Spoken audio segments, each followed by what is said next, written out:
Hello friends, मैं हूं Anuj Mittal and welcome to my channel mechanical GATE guru. Friends, हमारी production engineering की क्लासेस चल रही है और जैसा कि मैं आपको इंट्रोडक्शन में बता चुका हूं, ये टोटल 100 आवर्स की हमारी क्लासेस होंगी। मेटल कास्टिंग हमारा पहला टॉपिक है जिस पर मैं एक लेक्चर ले भी चुका हूं। अगर आपने मेरी मेरा फर्स्ट लेक्चर नहीं देखा तो आपको मेरे चैनल के वीडियो सेक्शन में वो लेक्चर मिल जाएगा, तो आप पहले उस लेक्चर को देखिए, उसके बाद इस लेक्चर में आइए। फ्रेंड्स, इस लेक्चर को स्टार्ट करने से पहले मैं कुछ इंपॉर्टेंट टर्म्स आपके साथ डिस्कस करना चाहता हूँ।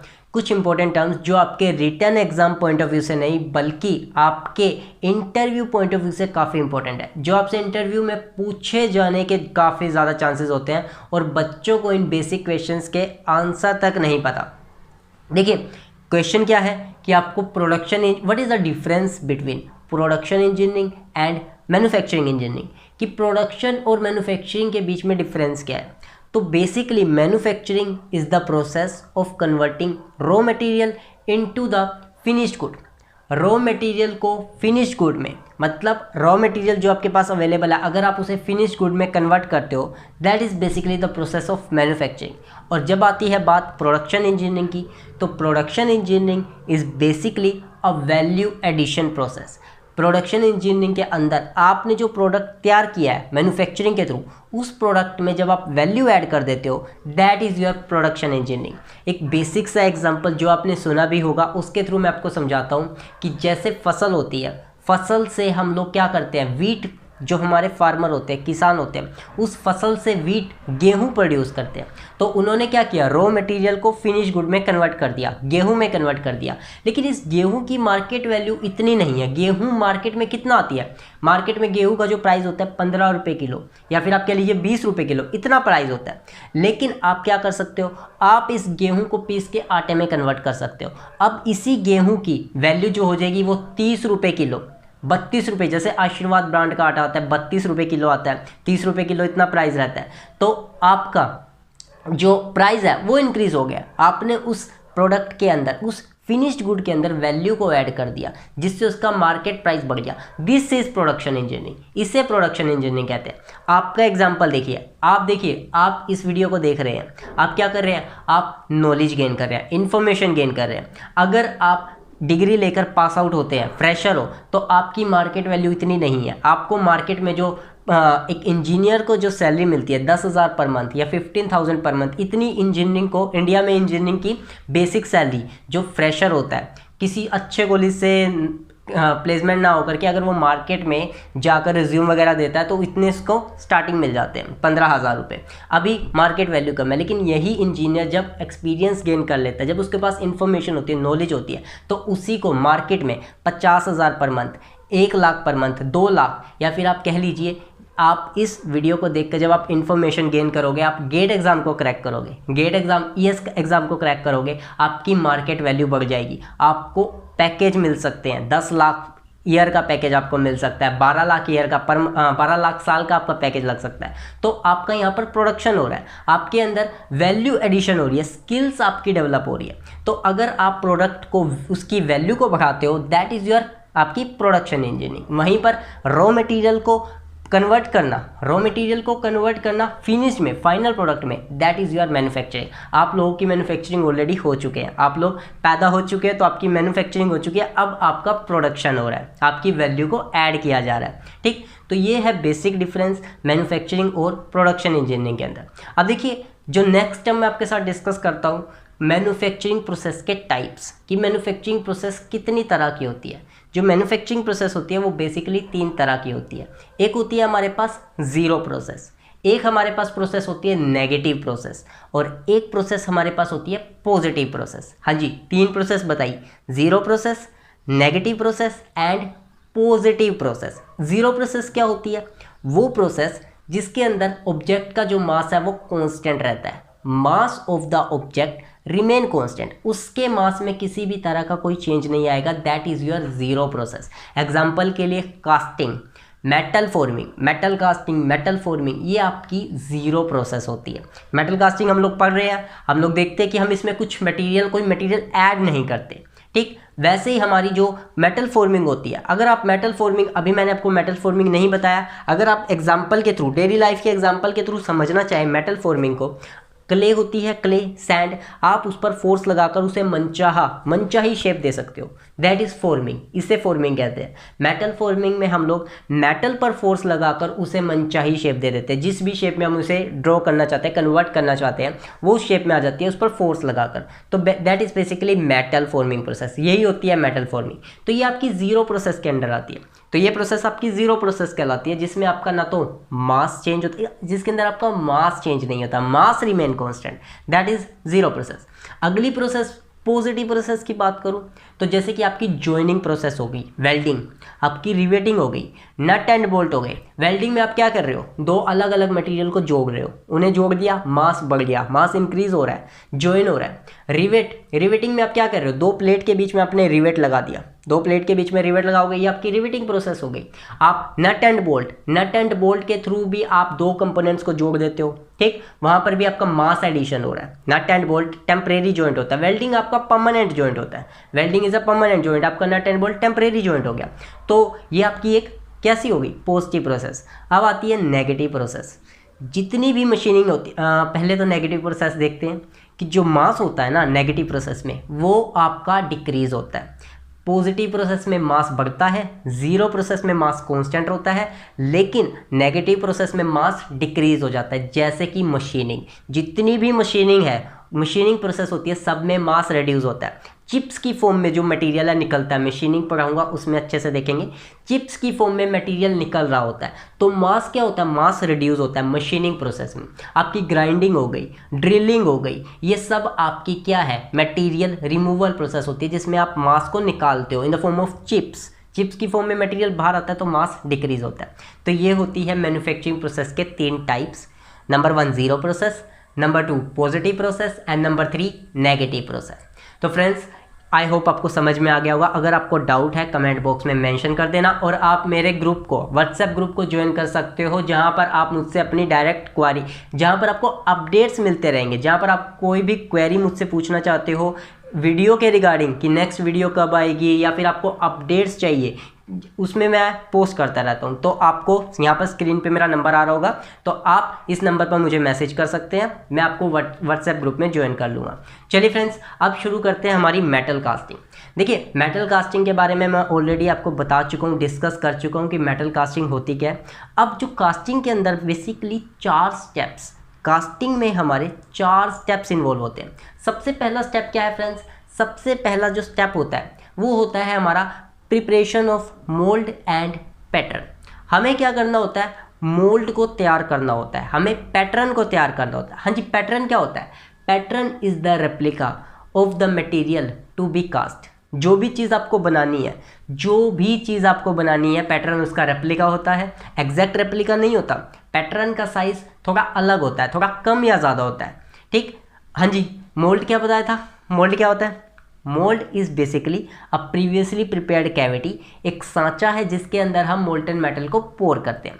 और फ्रेंड्स मोल्ड को भी डिज़ाइन किया जाता है, मोल्ड को भी प्रिपेयर करना होता है, और बहुत टाइम कंज्यूमिंग प्रोसेस होता है, बहुत मेहनत करनी पड़ती है मोल्ड को तैयार करने में। मोल्ड के अंदर हमें गेटिंग सिस्टम्स को डिज़ाइन करना होता है, हमें राइजर को, हमें रनर को, स्प्रू को, कि स्प्रू की क्या शेप होगी, रनर किस तरह होगा, हॉरिजॉन्टल चैनल रखा जाता है, हमारा राइजर होता है, इन सब की डिज़ाइनिंग की जाती है, और बहुत टाइम कंज्यूमिंग है और काफ़ी मेहनत वाला काम है, लेबोरियस प्रोसेस होती है। तो हमें मोल्ड को तैयार करना होता है। तो हमारा जो कास्टिंग में स्टेप नंबर 1 क्या है कि हमें मोल्ड को तैयार करना है, पैटर्न को तैयार करना है। पैटर्न को तैयार करना पड़ता है क्योंकि उसी शेप का हमें, जिस शेप का हमें मटेरियल चाहिए, उसी शेप का हम पैटर्न बनाते हैं, तो वो भी तैयार करना होता है। सेकंड स्टेप क्या होता है, सेकंड स्टेप के अंदर आपका जो मोल्ड, जब मेटल है, मेटल उसे लिक्विफाई किया जाता है, मोल्टन स्टेट में लेके आते हैं, जिसकी आपको कास्टिंग बनानी है, लिक्विड स्टेट में लाते हैं और फिर उसे पोर करते हैं कैविटी के अंदर। तो हम क्या करते हैं, melting and pouring of molten metal, ठीक, melting and pouring of a metal. Third step में हमारे क्या आता है, कूलिंग एंड सॉलिडिफिकेशन। जो मोल्टन मेटल है उसकी कूलिंग होती है, वो ठंडा होता है, और ठंडा होते होते वो सॉलिडिफाई हो जाता है। तो ये हमारा थर्ड स्टेप रहता है कि कूलिंग, इसमें भी हमें देखना होता है कितना टाइम लग रहा है कूलिंग में, ठीक, सोलिडिफिकेशन होने में कितना टाइम लग रहा है, और श्रिंक होगा वो जब वो ठंडा होता है ना फ्रेंड्स, मटेरियल जब ठंडा होगा वो श्रिंक करता है, जिसके लिए हम राइजर भी डिज़ाइन करते हैं। तो ये सब पैरामीटर्स आते हैं। और जो फोर्थ स्टेप होता है डिफेक्ट्स एंड इंस्पेक्शन। अब देखिए होता क्या है फ्रेंड्स, जो आपके जनरली जो मोल्ड होते हैं वो सैंड के बने होते हैं, और सैंड में क्या पाया जाता है, मॉइस्चर पाया जाता है, वाटर पाया जाता है। और जब वो सैंड मोल्टन मेटल के कांटेक्ट में आता है, जैसे ही वो सैंड मोल्टन मेटल के कांटेक्ट में आएगा, जो वाटर होगा वो वेपर के स्टेट में, यानी कि वो इवेपोरेट हो जाएगा, और वो जो वेपर है वो आपका मोल्टन मेटल के साथ मिक्स हो जाएगा, मोल्टन मेटल के साथ मिक्स होगा। और जब कास्टिंग आपकी ठंडी होगी, सॉलिडिफाई होगी, तो वो डिफेक्ट क्रिएट करेगा। जैसे आपके ब्लो होल्स होते हैं, ब्लिस्टर्स होते हैं, या आपके कोल्ड शट मिश्रण, आपके बहुत से डिफेक्ट्स होते हैं। तो बहुत तरह के डिफेक्ट्स की पॉसिबिलिटी रहती है, और ये सिर्फ वाटर वेपर की वजह से ही नहीं, इनके अलग अलग रीजन, फ्लूइडिटी की वजह से भी आपका डिफेक्ट आता है। तो ये सारे डिफेक्ट्स हमें देखने होते हैं और इनका इंस्पेक्शन करना होता है 4 स्टेप में। तो बेसिकली 4 स्टेप मैंने क्या बताया आपको, कि आप क्या करते हो, मोल्ड को और पैटर्न को प्रिपेयर करते हो। सेकेंड स्टेप में आप melting and pouring of molten metal. Third step में क्या बताया मैंने आपको, cooling and solidification. And fourth step हमारा क्या है, that is defects and inspection. तो ये होती है फ्रेंड्स हमारे कास्टिंग के अंदर बेसिकली 4 प्रोसेस। अब देखिए कास्टिंग में बहुत सी प्रोसेस होती है, जैसे कि हमारी इन्वेस्टमेंट कास्टिंग हो गई, हमारे पास सेंट्रीफ्यूगल कास्टिंग प्रोसेस हो गई, स्लश कास्टिंग हो गई, हमारे पास अलग अलग तरह की casting process, pressure die casting हो गई, ठीक, ग्रेविटी डाई कास्टिंग हो गई, hot chamber die casting, cold chamber die casting. तो हमारे पास अलग अलग तरह की कास्टिंग प्रोसेस अवेलेबल होती है। तो उनमें से कौन सी कास्टिंग प्रोसेस को हम सेलेक्ट करें अपने मटेरियल को कास्ट करने के लिए, ये एग्जाम में पूछा जाता है, ये इंटरव्यू में पूछा जाता है। एग्जाम से ज़्यादा ये इंटरव्यू में पूछा जा सकता है और ईएससी में पूछा जा सकता है कि वो कौन कौन से फैक्टर्स हैं जिनके बेस पर कास्टिंग प्रोसेस का सिलेक्शन डिपेंड करता है। तो फ्रेंड्स सबसे इंपॉर्टेंट फैक्टर और पहला फैक्टर जिस पर आपका कास्टिंग प्रोसेस का सिलेक्शन डिपेंड करता है वो है आपका मोल्डिंग सैंड, और आपके मेटल का, जिस मेटल को आप पोर कर रहे हो उसका मेल्टिंग टेम्परेचर कितना है। उसके मेल्टिंग टेम्परेचर पर बहुत ज़्यादा डिपेंड करता है कि आप कौन सी कास्टिंग प्रोसेस को आप अडॉप्ट कर रहे हो।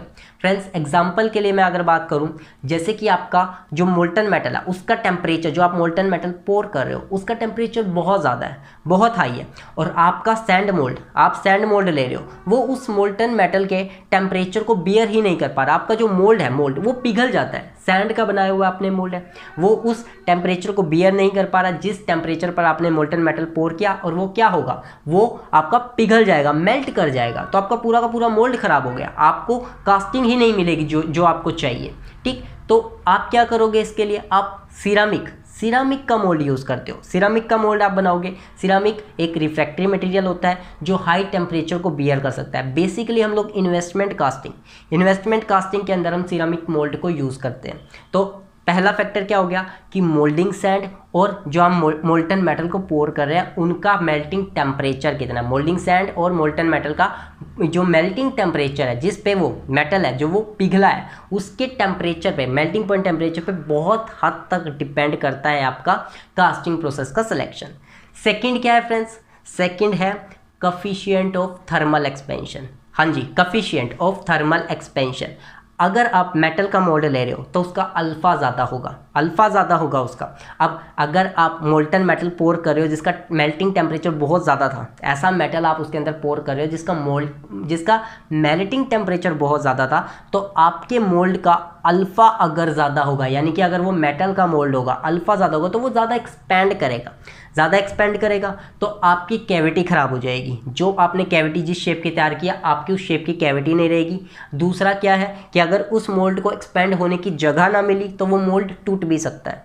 अगर आपने मेटल का मोल्ड तैयार कर रखा है तो वो टूट भी सकता है आपका एक्सपेंड होने की वजह से, वो सारा बिखर भी सकता है। तो इसके लिए भी हम लोग सिरामिक के मोल्ड तैयार करते हैं, सिरामिक के मोल्ड यूज़ किए जाते हैं उसके लिए भी। ठीक, हाँ जी फ्रेंड्स, थर्ड फैक्टर जिस पर बहुत ज़्यादा डिपेंड करता है कि आप कौन सी कास्टिंग को, किस प्रोसेस को आप सेलेक्ट करते हो, that is reaction, chemical reaction between the sand mould and the liquid metal.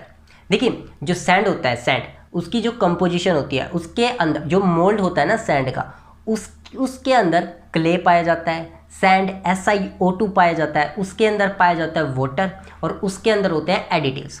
तो आपका जो लिक्विड मेटल है वो सैंड के साथ केमिकली रिएक्टिव ना हो, वो केमिकली इनरिएक्टिव होना चाहिए, वो उसके साथ रिएक्ट ना करे। तो हमें इसका भी ध्यान रखना पड़ता है कि कहीं उनकी आपस में केमिकल रिएक्शंस ना हो जाए, क्योंकि अगर केमिकल रिएक्शंस होगी ना तो गैसेस डेवलप होंगी तो वो कास्टिंग के अंदर चली जाएंगी, और जब कास्टिंग सॉलिडिफाई होगी, ठंडी होगी, तो आपको डिफेक्ट्स मिल सकते हैं, आपको डिफेक्ट मिलेंगे कास्टिंग के अंदर जो आप नहीं चाहते। तो इसलिए हम इस पर भी ध्यान रखते हैं कि जो मोल्ड है, सैंड मोल्ड है, वो लिक्विड मेटल के साथ रिएक्टिव ना हो, तो वो रिएक्टिव नहीं होना चाहिए। तो ये थे हमारे 3 फैक्टर्स फ्रेंड्स। ये 3 फैक्टर्स मैंने बताए हैं, और भी बहुत से फैक्टर्स हैं, लेकिन आपको सिर्फ ये 3 फैक्टर्स ध्यान में रखने हैं। यही आपके एग्जाम पॉइंट ऑफ व्यू से, इंटरव्यू पॉइंट ऑफ व्यू से बहुत ज़्यादा इंपॉर्टेंट है।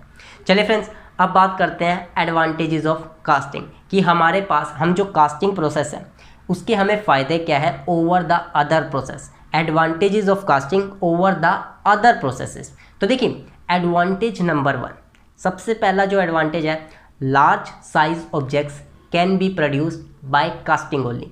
जितने भी लार्ज साइज के जो ऑब्जेक्ट्स होते हैं ना, आप उन्हें सिर्फ और सिर्फ कास्टिंग से ही प्रोड्यूस कर सकते हो। जो आपके छोटे ऑब्जेक्ट्स होते हैं, स्मॉल शेप और साइज के जो ऑब्जेक्ट्स होते हैं, आप उन्हें मेटल फॉर्मिंग से प्रोड्यूस करते हो। तो लार्ज साइज के ऑब्जेक्ट्स आप सिर्फ कास्टिंग से प्रोड्यूस कर सकते हो। एग्जाम्पल के लिए आपके रोड रोलर हो गए, रोड रोलर हम कास्टिंग से प्रोड्यूस करते हैं। आपके पास जो लेथ मशीन का जो बेड होता है वो हम लोग कास्टिंग से प्रोड्यूस करते हैं। कार्बोरेटर हो गया, कार्बोरेटर जो एयर फ्यूल मिक्सचर का काम करता है, एयर फ्यूल को मिक्स करता है प्रॉपर रेशो में, कार्बोरेटर, वो हम लोग प्रेशर डाई कास्टिंग से प्रोड्यूस करते हैं। तो बड़ी शेप के जितने भी ऑब्जेक्ट्स प्रोड्यूस किए जाते हैं वो कास्टिंग से प्रोड्यूस किए जाते हैं। तो आपके लार्ज साइज ऑब्जेक्ट्स सिर्फ कास्टिंग से प्रोड्यूस होंगे। ये है एडवांटेज नंबर 1। एडवांटेज नंबर 2, जो आपके कास्टिंग के टूल्स होते हैं, कास्टिंग के टूल्स वो इनएक्सपेंसिव होते हैं, वो सस्ते होते हैं as compare to other process. जैसे कि कास्टिंग में हम लोग लैडल का यूज़ करते हैं। लैडल आपका जो मोल्टन मेटल है ना, उसे मोल्ड के अंदर पोर करने का, एक बाल्टी कह लीजिए, बाल्टी, जिससे आप उसके अंदर मोल्टन मेटल को क्या करते हो, पोर करते हो। आपके पास रैमर होता है, रैमर, जिससे आप सैंड को पीटते हो ताकि वो पूरा पैटर्न के चारों तरफ फैल जाए, पैटर्न के चारों तरफ अच्छे से फैल जाए, पूरा का पूरा कवर करे पैटर्न को। तो वो लकड़ी का बना होता है। तो जो ऐसे टूल्स होते हैं ना कास्टिंग के, वो बहुत ही सस्ते होते हैं, इनएक्सपेंसिव होते हैं, मतलब उनमें ज़्यादा खर्चा नहीं आता। तो ये हमें सेकंड एडवांटेज मिल जाता है कास्टिंग प्रोसेस का। जो तीसरा फ़ायदा हमारे पास आता है कि हम लोग कॉम्प्लेक्स शेप की कास्टिंग ईजिली कर सकते हैं। कॉम्प्लेक्स शेप की कास्टिंग भी की जा सकती है, डिफ़िकल्ट शेप की कास्टिंग भी हम कर सकते हैं with the help of casting. And the fourth advantage is ductile और ब्रिटल। मटेरियल आपका चाहे डक्टाइल हो चाहे ब्रिटल हो, आप कास्टिंग कर सकते हो। डक्टाइल और ब्रिटल दोनों मटेरियल की आपकी कास्टिंग हो जाएगी। ये हमें मिलता है एडवांटेज नंबर 4। तो 4 एडवांटेज क्या बताए, large size of objects can be produced, आपके जो टूल्स होते हैं वो इनएक्सपेंसिव होते हैं कास्टिंग में जो यूज़ करते हो। थर्ड मैंने आपको एडवांटेज बताया कॉम्प्लेक्स शेप की आप कास्टिंग कर सकते हो। फोर्थ स्टेप बताया डक्टाइल और ब्रिटल, दोनों मटेरियल की आप, डक्टाइल हो या ब्रिटल हो, दोनों मटेरियल की आप कास्टिंग कर सकते हो। तो ये थे कुछ एडवांटेज हमारे कास्टिंग के, बेसिक एडवांटेज। अब बात करते हैं फ्रेंड्स लिमिटेशन ऑफ कास्टिंग, कि हमें कास्टिंग की क्या क्या लिमिटेशन है। कास्टिंग की लिमिटेशंस देखिए, डिसएडवांटेज और लिमिटेशन में डिफरेंस होता है। बच्चों को लिमिटेशन और डिसएडवांटेज सेम लगते हैं, उन्हें फ़र्क ही नहीं पता। डिसएडवांटेज तो बेसिकली हमारे पास नुकसान हो गए, जो हमें उससे नुकसान हो रहे हैं, लेकिन लिमिटेशंस कमियां जिन्हें हम ओवरकम कर सकते हैं, जिन्हें हम दूर कर सकते हैं, that is your basically limitations. तो सबसे पहली लिमिटेशंस की अगर मैं बात करता हूं फ्रेंड्स, सबसे पहली लिमिटेशन हमारे पास क्या है कि जो कास्टिंग से जो ऑब्जेक्ट्स हमें मिलते हैं उनकी जो सरफेस फिनिश है वो अच्छी नहीं होती। कास्टिंग से जो सरफेस हमें मिलते हैं उसकी सरफेस फिनिश अच्छी नहीं होती। इसका रीज़न क्या है फ्रेंड्स, इसका रीज़न मैं आपके साथ डिस्कस करता हूँ यहाँ पर। जैसे कि आपके पास सैंड हो गई, अगर आप माइक्रोस्कोप से देखो ना तो सैंड आपकी इस तरह, किसी भी सरफेस पे आप सैंड को डालोगे तो वो इस तरह से होगी, और इसके कॉन्टैक्ट में जब लिक्विड मेटल आएगा, लिक्विड मेटल आएगा जब इसके कॉन्टैक्ट में, तो वो कैसा होगा, उसकी जो सरफेस फिनिश होगी वो अच्छी नहीं होगी, सरफेस फिनिश अच्छी नहीं मिलेगी। लेकिन ये एक लिमिटेशन है और हम इसे ओवरकम कर सकते हैं। कैसे करेंगे, हम लोग अपने फाइनल प्रोडक्ट की मशीनिंग कर देंगे, मशीनिंग करेंगे तो फाइनल सरफेस हमारा बिल्कुल स्मूथ मिल जाएगा। तो ये हमारी लिमिटेशन नंबर 1 होगी कि सरफेस फिनिश हमें अच्छी नहीं मिलती। दूसरी क्या है लिमिटेशन, कि जो हमारी कास्टिंग होती है ये लेबोरियस प्रोसेस होती है, इसमें बहुत ज़्यादा एफर्ट्स लगता है, बहुत वक्त लगता है, लेबोरियस प्रोसेस है। हमें मोल्ड को तैयार करना है जिसके अंदर हमें पूरा गेटिंग सिस्टम डिज़ाइन करके पूरा फिट करना होता है, हमें पैटर्न पोर्टलैंड को तैयार करना होता है, हमें मेटल को मोल्ड करके मोल्डिंग सैंड के अंदर कैविटी के अंदर पोर करना है, सब आपकी टाइम कंज्यूमिंग होती है। अलग से अलग जगह पर आप लोग मेटल को क्या करते हो, मेटल को आप लोग लिक्विफाई करते हो। कुपोला फर्नेस होगी, फर्नेस के अंदर हम लोग क्या करते हैं, बेसिकली लिक्विफाई करते हैं। तो काफ़ी लेबोरियस प्रोसेस होती है कास्टिंग। तो ये हमारी सेकंड लिमिटेशन हो गई। जो कास्टिंग की जो थर्ड लिमिटेशन है फ्रेंड्स, क्या है कि इसके अंदर डिफेक्ट्स मिल सकते हैं, आपको गैस डिफेक्ट्स मिल सकते हैं। There is a possibility of gas defects in casting process. क्या होता है फ्रेंड्स, जैसे ब्लो होल्स हो गए, ब्लिस्टर हो गए, इसके अंदर क्या मैंने आपको ऑलरेडी डिस्कस किया कि जो वाटर वेपर होते हैं ना वो कास्टिंग के अंदर जा सकते हैं, तो वहाँ से आपके पास डिफेक्ट्स देखने को मिल सकता है। एयर एस्पायरेशन इफेक्ट्स हो सकता है कि जब आप मोल्टन मेटल को पोर कर रहे हो साथ में एयर भी चली गई और वो जो एयर है वो मोल्टन मेटल के साथ सॉलिडिफाई हो गई और अंदर आपको ब्लो होल्स देखने को मिल गए। तो ये कास्टिंग डिफेक्ट्स के पॉसिबिलिटी रहते हैं, ये लिमिटेशंस रहे हमारे पास की कास्टिंग की। तो इसे भी ओवरकम किया जा सकता है। इसे हम लोग ओवरकम कर सकते हैं बाय प्रॉपर, अगर आप मोल्ड है ना, मोल्ड उसको पहले से गर्म कर लो थोड़ा, उसको अगर हम गर्म कर लेते हैं तो वो क्या होता है, वो ड्राई में पहले जो आपके पास जो मॉइस्चर अवेलेबल होता है ना इस मोल्ड के अंदर, उसे हम लोग ग्रीन सैंड मोल्ड कहते हैं। अगर उसमें पानी अवेलेबल है उस सैंड के अंदर, अगर हम उसे गर्म कर देते हैं तो वो ड्राई सैंड मोल्ड में कन्वर्ट हो जाता है और फिर आपके डिफेक्ट्स के चांसेस कम हो जाएंगे, क्योंकि वाटर वेपर ही नहीं रहा तो वो उस जो वाटर ही नहीं रहा तो वेपर की फॉर्म में फिर वो कास्टिंग के अंदर भी नहीं जा पाएंगे। तो हम इस तरह इस लिमिटेशन को भी ओवरकम कर सकते हैं। जो लेबोरियस प्रोसेस मैंने आपको बताई, ऑटोमेशन के थ्रू हम लोग उसे ओवरकम कर सकते हैं। लेबोरियस प्रोसेस बहुत ज़्यादा टाइम कंज्यूमिंग होती है, बहुत ज़्यादा मेहनत लगती है, ऑटोमेशन के थ्रू उसे ओवरकम किया जा सकता है। ठीक, और जो फोर्थ प्रोसेस है कि आपको इसमें जो प्रॉपर्टीज़ है वो नॉन यूनिफॉर्म मिलती है। कास्टिंग में जो आपका मटेरियल तैयार होकर आता है उसकी जो प्रॉपर्टीज़ होती है वो नॉन यूनिफॉर्म होती है, और इसका रीज़न क्या है, non uniform cooling of material. जो आपका प्रोडक्ट है उसके अंदर जो कूलिंग हो रही है वो नॉन यूनिफॉर्म हो रही है, जिसकी वजह से उसकी जो प्रॉपर्टीज़ है वो वेरी करती है। देखिए, जब मैं मटेरियल साइंस पढ़ाऊंगा ना तब मैं आपको बताऊंगा कि किसी भी मटेरियल का जो स्ट्रक्चर है वो डिपेंड करता है कि आप उसे किस रेट पर ठंडा कर रहे हो। जब कोई भी ऑब्जेक्ट ठंडा हो रहा है तो वो जब कोई भी ऑब्जेक्ट ठंडा हो रहा होता है तो वो किस रेट पर कूल कर रहे हो आप, इस चीज़ पर बहुत ज़्यादा डिपेंड करता है। इस चीज़ पर बहुत ज़्यादा डिपेंड करता है किसी भी मटेरियल का स्ट्रक्चर। अब देखिए यहाँ पर मैं आपके साथ डिस्कस करता हूँ।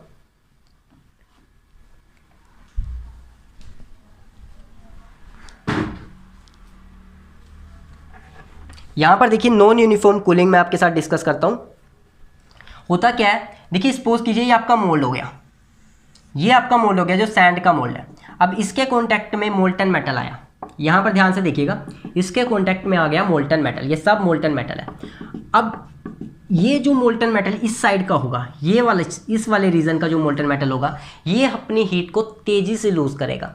यहाँ से देखिए, यहाँ पर टेम्परेचर डिफरेंस बहुत ज़्यादा है, यहाँ पर टेम्परेचर डिफरेंस बहुत ज़्यादा है, यहाँ पे टेम्परेचर बहुत कम है, यहाँ पे टेम्परेचर बहुत ज़्यादा है, क्योंकि ये मोल्टन मेटल है, हाई टेम्परेचर पर आपने पोर किया, तो यहाँ टेम्परेचर डिफरेंस ज़्यादा है, तो ये बहुत जल्दी हीट को लॉस करेगा, हीट को लॉस करेगा। ध्यान रखिएगा, जब भी कोई मटेरियल तेज़ी से हीट लॉस करता है तो वहाँ पर जो स्ट्रक्चर बनता है वो बनता है फाइन स्ट्रक्चर। तो यहाँ का जो मोल्ड के पास का, और ये क्वेश्चन एग्जाम में आ भी चुका है, ये मोल्ड के पास का, बिल्कुल मोल्ड के पास का जो सरफेस होगा, जो कास्टिंग आपको मिलेगी, वहाँ पर जो स्ट्रक्चर होगा वो बिल्कुल फाइन स्ट्रक्चर होगा। ध्यान रखिए। उसके बाद यहाँ का रीजन कैसा होगा फ्रेंड्स, यहाँ का ये वाला रीजन, देखिए इस वाले रीजन को चिल जोन भी कहते हैं। ध्यान रखिएगा, इस वाले रीजन को कहा जाता है चिल जोन। यहाँ की अगर मैं बात करूं तो अब यहाँ का टेम्परेचर और यहाँ का टेम्परेचर में ज़्यादा डिफरेंस नहीं है। इस वाले ने अपनी हीट को लॉस किया, इसका टेम्परेचर थोड़ा कम होगा, यहाँ का जो टेम्परेचर अब थोड़ा डिफरेंस है, ज़्यादा डिफरेंस नहीं है। तो ज़्यादा डिफरेंस ना होने की वजह से यहाँ का जो स्ट्रक्चर बनेगा वो बनेगा कोरस स्ट्रक्चर होगा, कोरस स्ट्रक्चर। ठीक, अब अगर मैं इस रीजन की बात करूं, यहाँ पर क्या होगा फ्रेंड्स, यहाँ पर टेम्परेचर डिफरेंस बहुत ज़्यादा है, यहाँ पर टेम्परेचर डिफरेंस बहुत ज़्यादा है। तो ये क्या होगा, ये धीरे धीरे सॉलिडिफाई होंगे, मतलब इनको वक्त मिलेगा, इनको ठंडा होने का वक्त मिल रहा है, तो स्ट्रक्चर अच्छे से डेवलप हो जाएगा, और जो स्ट्रक्चर डेवलप होगा वो होगा कोलुमिनार स्ट्रक्चर आपको देखने को मिलेगा यहाँ पर। ठीक, क्योंकि उनके पास अच्छा टाइम मिल रहा है, उनको सॉलिडिफाई होने का टाइम मिल रहा है, वो इतनी जल्दी ठंडे नहीं हो रहे, टेम्परेचर डिफरेंस बहुत कम है, तो कोलुमिनार स्ट्रक्चर मिलता है। और उसके बाद अगर मैं सेंटर की बात करूं, तो सेंटर पर आपको जो स्ट्रक्चर मिलता है यहाँ पर बिल्कुल, तो सेंटर पर आपको स्ट्रक्चर मिलता है वो होता है इक्वी एक्स्ट स्ट्रक्चर। तो ये आपको 4 स्ट्रक्चर देखने को मिलते हैं नॉन यूनिफॉर्म कूलिंग के वजह से।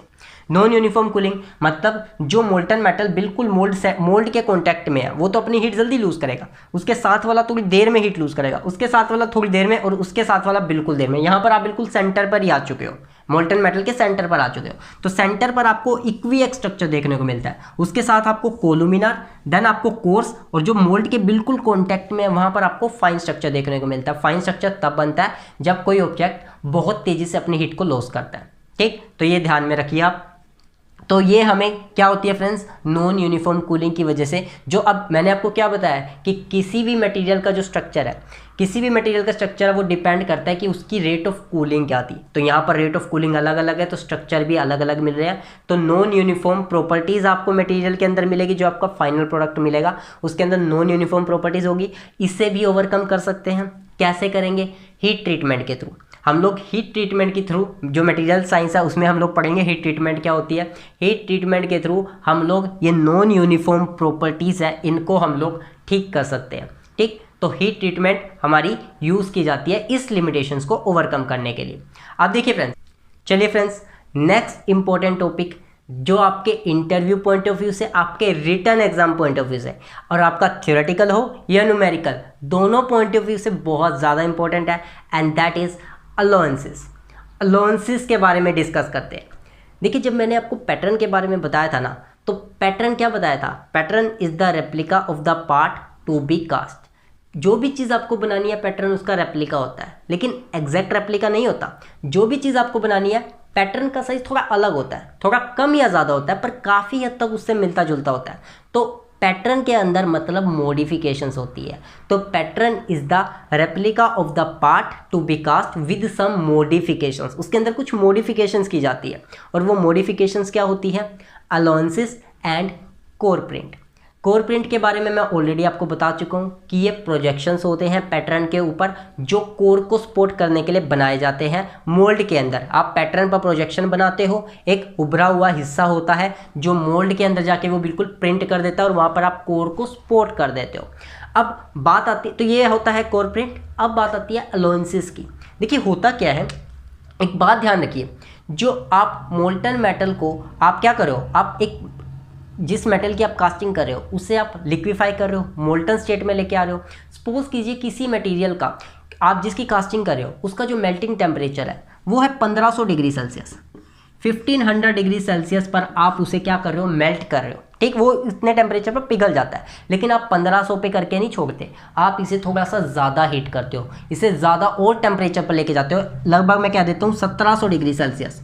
आप 100 से 200 की ज़्यादा आप उसे हीट सप्लाई करते हो, उसका टेम्परेचर ज़्यादा, 100 से 200 का टेम्परेचर ज़्यादा इंक्रीज़ करते हो। ऐसा क्यों होता है? देखिए, आप जब मेटल को लिक्विफाई कर रहे हो तो आप कहीं दूर फर्नेस में कर रहे हो, और मोल्ड आपका कहीं और तैयार हो रहा है। अगर आपके मेटल का मेल्टिंग टेम्परेचर 1500 डिग्री सेल्सियस है और आपने उसी टेम्परेचर पर उसको लिक्विफाई किया है, तो जब आप उसे लेके आओगे मोल्ड तक, वो आता आता रास्ते में ही ठंडा होना शुरू हो जाएगा, जमना शुरू हो जाएगा, क्योंकि वही उसका मेल्टिंग टेम्परेचर है। वो उसी टेम्परेचर पर जब अपनी लेटेंट हीट को लूज करेगा तो वो फ्रीज होना शुरू हो जाएगा। ठीक, तो वो रास्ते में ही जम जाएगा, तो वो मोल्ड कैविटी को फिल कैसे करेगा? तो हम क्या करते हैं, हम उसका टेम्परेचर थोड़ा ज़्यादा देते हैं उसको, ताकि वो रास्ते में ना जम जाए। अब कितना ज़्यादा देंगे वो डिपेंड करता है उसके अल्फ़ा पर, कि उसका अल्फ़ा कितना है, कि वो कितना उसका कोफिशिएंट ऑफ थर्मल एक्सपेंशन है। तो लगभग हम 100 से 200 डिग्री हम उसे ज़्यादा टेम्परेचर दे देते हैं, ताकि वो रास्ते में ही फ्रीज ना हो। होता क्या है फ्रेंड्स, तो हमने उसको 1500 का टेम्परेचर है, हमने क्या कर लिया 1700 डिग्री, हमने 1700 डिग्री सेल्सियस। तो मैं मान के चलता हूँ कि हम इस टेम्परेचर पर, मेल्टिंग टेम्परेचर से ज़्यादा टेम्परेचर पर उसके अंदर पोर करते हैं, मोल्ड के अंदर पोर करते हैं। तो वो टेम्परेचर हम कहते हैं पोरिंग टेम्परेचर। मतलब एक पोरिंग टेम्परेचर पर हमने पोर कर दिया, वो मेल्टिंग टेम्परेचर से थोड़ा ज़्यादा होगा। कितना ज़्यादा होगा वो डिपेंड करता है मटेरियल पर थोड़ा सा ज़्यादा होगा। तो जब हम उसको पोर कर देंगे वो ठंडा होना शुरू होगा, कैविटी में जाने के बाद वो ठंडा होना शुरू होगा, वो अपने मेल्टिंग टेम्परेचर तक पहुंचेगा। मेल्टिंग टेम्परेचर मतलब जिस टेम्परेचर पर वो मेल्ट हुआ है, जिस टेम्परेचर पर मेल्ट हुआ वो वहाँ तक पहुंचा। और कैसे पहुंचा? अपने अंदर से हीट को लॉस करके। मतलब वो 1500 पर, मैंने एग्जांपल लिया ना कि वो 1500 पर पिघल सकता था, तो वो 1500 तक पे पहुंच चुका है। कैसे पहुंचा? अपने अंदर से हीट लॉस की। कौन सी heat? Sensible heat. Sensible heat उसने अपने अंदर से लॉस की। उसके बाद क्या होगा? उसके बाद वो फिर से ठंडा होगा, अपने अंदर से हीट निकालेगा, लेकिन उसका टेम्परेचर चेंज नहीं होगा, वो फ्रीज हो जाएगा। वो क्या होगा फ्रेंड्स? वो फ्रीज हो जाएगा, वो जमना शुरू हो जाएगा, वो सॉलिड में कन्वर्ट होना शुरू हो जाएगा। ठीक, और कौन सी हीट यहाँ से निकलेगी? यहाँ से हीट निकलेगी लेटेंट हीट। कौन सी हीट? Latent heat. मतलब टेम्परेचर में कोई चेंज नहीं होगा, अब वो जम चुका है, फ्रीज होना शुरू हो गया। उसके बाद क्या होगा? अब वो फिर से ठंडा होगा, और ठंडा होगा और कहाँ तक आएगा? रूम टेम्परेचर तक। अब वो रूम टेम्परेचर तक आना शुरू हो जाएगा, उसका टेम्परेचर रूम टेम्परेचर जितना। और कौन सी हीट निकलेगी? सेंसेबल हीट निकलेगी। कौन सी हीट? Sensible heat. तो ये हीट उसके अंदर से निकलती रहेगी। तो यहाँ पर देखिए फ्रेंड्स, बहुत ध्यान से सुनिए आपको। तो फ्रेंड्स, होता क्या है कि जब भी किसी ऑब्जेक्ट का टेम्परेचर कम होता है, जब भी किसी ऑब्जेक्ट को कूल किया जाता है, तो वो श्रिंक करता है, वो कॉन्ट्रैक्ट करता है, वो सिकुड़ता है। तो यहाँ पर देखिए, आप पोरिंग टेम्परेचर से मेल्टिंग टेम्परेचर पर, जब उसका पोरिंग से मेल्टिंग टेम्परेचर होगा, टेम्परेचर कम हो रहा है, वो फिर से श्रिंक करेगा। जब मेल्टिंग से फ्रीजिंग पे जाएगा, वो फिर से श्रिंक करेगा। और जब वो फ्रीजिंग टेम्परेचर से रूम टेम्परेचर पर आएगा, वो फिर से श्रिंक करेगा, मतलब सिकुड़ता चला जाएगा। तो उसकी जो फाइनल शेप है वो कम होती चली जाएगी। यहाँ पर देखिए, जो पोरिंग टेम्परेचर से मेल्टिंग टेम्परेचर कम हुआ, इसकी वजह से वो कुछ सिकुड़ जाएगा, कुछ उसमें श्रिंकेज आएगी। इस श्रिंकेज को कहते हैं लिक्विड श्रिंकेज। क्या कहते हैं फ्रेंड्स? इसे कहा जाता है लिक्विड श्रिंकेज। उसके बाद वो मेल्टिंग से फ्रीजिंग पे आ रहा है, मेल्टिंग से फ्रीजिंग में आ रहा है, मतलब जम रहा है। तो ये जो श्रिंकेज होती है, यहाँ पर उसका टेम्परेचर कम होगा, वो फिर से सोलिडिफाई होगा। तो यहाँ पर जो श्रिंकेज होती है वो होती है सोलिडिफिकेशन श्रिंकेज। यहाँ पर की श्रिंकेज सोलिडिफिकेशन श्रिंकेज कहलाती है। और फ्रेंड्स, वो फिर से फ्रीजिंग टेम्परेचर से रूम टेम्परेचर पे आ रहा है, अपने हीट को लॉस कर रहा है, टेम्परेचर कम हो रहा है। तो यहाँ पर जो श्रिंकेज होती है वो होती है सॉलिड श्रिंकेज। इसे कहा जाता है सॉलिड श्रिंकेज। यानी कि उसके जब वो सॉलिड स्टेट में है, तब उसके अंदर जो कॉन्ट्रैक्शन आया। अब ध्यान में रखिए, ये जो पहली दो श्रिंकेज है बहुत ज़्यादा इंपॉर्टेंट है और बहुत एग्जाम में पूछा भी जाता है। पहली दो श्रिंकेज, लिक्विड और सॉलिडिफिकेशन श्रिंकेज की जो कमी है, अब श्रिंकेज हो रहा है तो यानी कि मेटल कम हो रहा है ना, कास्टिंग के अंदर जो कैविटी है उसके अंदर मेटल कम हो रहा है। ठीक, तो इसकी कमी को पूरा कौन करता है? राइजर पूरा करता है। ध्यान रखिए, बहुत इंपॉर्टेंट है। लिक्विड श्रिंकेज और सॉलिडिफिकेशन श्रिंकेज के लिए हमारे पास राइजर होते हैं, राइजर अवेलेबल होते हैं। वो उसके अंदर क्या करते हैं? मटेरियल सप्लाई करते रहते हैं, मोल्टन मेटल सप्लाई करते रहते हैं ताकि कमी ना हो जाए। ठीक, लेकिन जब सॉलिड श्रिंकेज है, सॉलिड श्रिंकेज है, इसकी कमी को राइजर पूरा नहीं कर सकता। क्यों नहीं कर सकता? अच्छे से मैं आपको डिस्कस करूंगा, पर यहाँ पर अभी ध्यान दीजिए। जो सॉलिड श्रिंकेज है, सॉलिड श्रिंकेज के लिए हम अलाउंस देते हैं। क्या देते हैं? अलाउंस। जैसे कि मैं आपको एग्जाम्पल के थ्रू बता रहा हूँ, ये आपका पैटर्न है, आपको इसी शेप का एक प्रोडक्ट तैयार करना है। ठीक, तो आप पैटर्न बनाओगे, आपने देखिए ये डायमेंशन जितनी थी, आपने उतनी ही डायमेंशन का मटेरियल बना लिया। ठीक, पैटर्न आपने बना लिया। अब आप उसके अंदर क्या कर रहे हो? उससे आपने कैविटी बनाई और उसके अंदर आप मोल्टन मेटल को पोर करोगे। होगा क्या? इतनी ही शेप का आपने पैटर्न बना रखा है। जो लिक्विड श्रिंकेज होगा, जब ये लिक्विड श्रिंकेज होगा, उसकी कमी को राइजर पूरी कर देगा। सॉलिडिफिकेशन श्रिंकेज होगा, इसकी कमी को फिर से राइजर पूरी कर देगा। लेकिन जो सॉलिड श्रिंकेज होगा, उसकी कमी को पूरा कौन करेगा? कोई भी नहीं। तो जो आपको फाइनल, ये थोड़ा सा जो आपकी जो फाइनल प्रोडक्ट मिलेगा ना, वो थोड़ा छोटा मिलेगा, थोड़ा साइज में कम मिलेगा। तो इसके लिए आप क्या करते हो? आप पहले से ही पैटर्न को थोड़ा बड़ा बनाते हो, ताकि जब वो कॉन्ट्रैक्ट हो तो वो इसी शेप का आ जाए, इसी शेप का। वो आपको प्रॉपर कैलकुलेशंस करनी होगी कि उसका अल्फा कितना है, कितने रूम टेम्परेचर पर उसको पोर किया जा रहा है, वो सब हम डिस्कस में करेंगे कि आपकी कैसे डिज़ाइन करेंगे। तो यहाँ पर उसका प्रॉपर आपको उसको डायमेंशन देनी होगी कि मुझे इसका डायमेंशन इतना रखना होगा, तभी, वरना श्रिंक होके जो फाइनल कास्टिंग है वो आपको छोटा मिलेगा। तो यहाँ पर देखिए, ये जो साइकिल है, पोरिंग टेम्परेचर से मेल्टिंग टेम्परेचर, मेल्टिंग से फ्रीजिंग और फ्रीजिंग से एटमॉस्फेरिक टेम्परेचर, ये जो आपकी साइकिल होती है, ये कूलिंग साइकिल कहलाती है। इसे कहते हैं कूलिंग साइकिल। ठीक, यहां पर मैं डायग्राम के थ्रू, और यहां से फ्रेंड्स बहुत क्वेश्चन पूछे जाते हैं, एक ग्राफ के थ्रू मैं आपको समझाता हूं। ये जो ग्राफ होगा, किसके बीच में है? ये ग्राफ है टेम्परेचर और टाइम के बीच में। This graph is basically temperature, ये मैंने टेम्परेचर दिखा रखा है, और ये है मेरा टाइम टी। देखिए होता क्या है, जिस टाइम पे आप पोर कर रहे हो, पोरिंग टेम्परेचर मेल्टिंग टेम्परेचर से बहुत ज़्यादा है, बहुत ज़्यादा मतलब 100-200 हमने ज़्यादा टेम्परेचर रखा हुआ है। क्यों रखा हुआ है, रीज़न मैं आपको बता चुका हूँ। तो सपोज कीजिए ये है पोरिंग टेम्परेचर, दिस टेम्परेचर पर टीपी आपने मोल्टन मेटल को पोर कर दिया, डाल दिया कैविटी के अंदर। अब वो ठंडा होगा, ठंडा होगा तो कहाँ आएगा, वो उसके फ्रीजिंग पॉइंट पर आएगा, या फिर आप कह लीजिए मेल्टिंग पॉइंट। पहले वो मेल्टिंग पॉइंट पर पहुंचा तो उसका मेल्टिंग पॉइंट टीपी से कुछ कम होगा, बिल्कुल कम होगा, क्योंकि आपका पोरिंग टेम्परेचर ज़्यादा है। ये टेम्परेचर मैं यहाँ दिखा देता हूँ, पोरिंग टेम्परेचर ज़्यादा है, मेल्टिंग टेम्परेचर कम है, तो ये हो गया उसका मेल्टिंग टेम्परेचर। तो ये कुछ इस तरह से ठंडा होगा, क्योंकि टाइम बढ़ रहा है। आपको विजिबल है फ्रेंड्स, टाइम बढ़ रहा है, तो क्या हो रहा है, जैसे जैसे टाइम बढ़ रहा है टेम्परेचर कम हो रहा है, मेल्टिंग टेम्परेचर तक पहुंच गया। जो मेल्टिंग टेम्परेचर है वही आपका फ्रीजिंग टेम्परेचर है। इसी टेम्परेचर पर वो जमना शुरू हो जाएगा, इसी टेम्परेचर पर वो जमना शुरू होगा। टाइम बढ़ेगा पर टेम्परेचर में कोई चेंज नहीं आएगा, वो यहाँ पहुँच गया। ठीक, टाइम बढ़ा लेकिन वो उसके टेम्परेचर में चेंज नहीं आया। उसके बाद वो आएगा एटमॉस्फेरिक टेम्परेचर पे। एटमॉस्फेरिक टेम्परेचर यानी कि और कम होगा, और टाइम भी बढ़ रहा है। ये आपका मैंने मान लिया एटमॉस्फेरिक, यहाँ पर एटमॉस्फेरिक टेम्परेचर कम होगा, मेल्टिंग उससे ज़्यादा, पोरिंग उससे ज़्यादा। इन पॉइंट्स को अगर मैं नाम देना चाहूँ ए बी सी डी, ये मैंने नाम दे दिए 4 पॉइंट। तो यहाँ पर देखिए हो क्या रहा है, ए बी क्या है आपका, लिक्विड श्रिंकेज। ध्यान रखिएगा, ए बी में आपको देखने को मिलता है लिक्विड श्रिंकेज, जब आपका वो अभी लिक्विड स्टेट में है। लिक्विड स्टेट में मतलब पोरिंग टेम्परेचर से मेल्टिंग टेम्परेचर पे आ रहा है, फ्रीजिंग टेम्परेचर में वो जमना शुरू होगा, तो अभी लिक्विड स्टेट है तो लिक्विड श्रिंकेज। बी से सी आपका कौन सा श्रिंकेज होगा, बी से सी वो सोलिडिफाई हो रहा है, सोलिडिफाई हो रहा है तो सोलिडिफिकेशन श्रिंकेज, सोलिडिफिकेशन श्रिंकेज बहुत इंपॉर्टेंट है फ्रेंड्स, सब देखना अच्छे से हमें।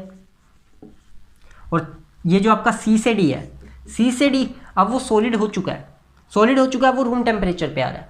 तो यहाँ पर भी वो जब वो ठंडा होगा तो वो कॉन्ट्रैक्ट करेगा, और ये कॉन्ट्रैक्शन होगी इसके अंदर सॉलिड श्रिंकेज।